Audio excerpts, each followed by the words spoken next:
And now, today, 21st of September, the world celebrates peace.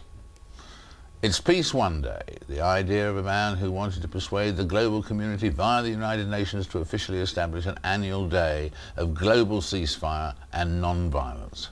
And so, has it worked? Have the guns fallen silent? Joining me now is that man, the British filmmaker Jeremy Gilley, founder of the International Film Project and the project that's being celebrated this very day around the world, Peace One Day, today. Jeremy, how many countries are doing something today, do you think? Well, at the moment, I think the count is about 182 countries. Last year, we logged activity in 200 countries, involving millions of people. And the kinds of things that are going on today will be in Afghanistan, in the Democratic Republic of Congo. These are immunization campaigns, the movement of aid, medical supplies, children celebrating in their classrooms, people doing things in their homes. Effectively, the day is inspiring and empowering ordinary individuals to have a starting point for their actions for a more peaceful world.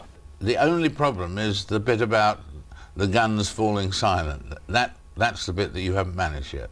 Well, actually, not quite true. Today in Afghanistan, there has been a major acknowledgement of Peace Day, so much so that the humanitarians are able to immunize in areas that they wouldn't have been able to get to unless there had been agreements for that to be a reality. So I think what we're seeing is lots of people being involved in process through government, through the United Nations systems, collaborations with non-governmental organizations, so that life-saving practical activity is able to be carried out. I think that, of course, you and I want to live in a world where the guns fall silent, even if for a day, and perhaps we may well be able to get there. But the important point is that we need to move from a culture of war to a culture of peace. We need to lift the level of consciousness that exists around the fundamental issue, which is the protection of each other.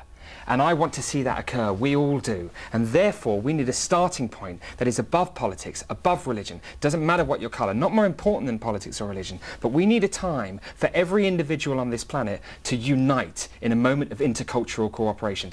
That is what the United Nations is there to do. And I'm delighted that every member state of the United Nations has created the 21st of September as Peace Day. And now, since government have done that, it's up to ordinary people, the people who are watching your show, to come forward and make their commitment, whether it's saying sorry, bringing the family together, organising something in the school, in the community, in the workplace.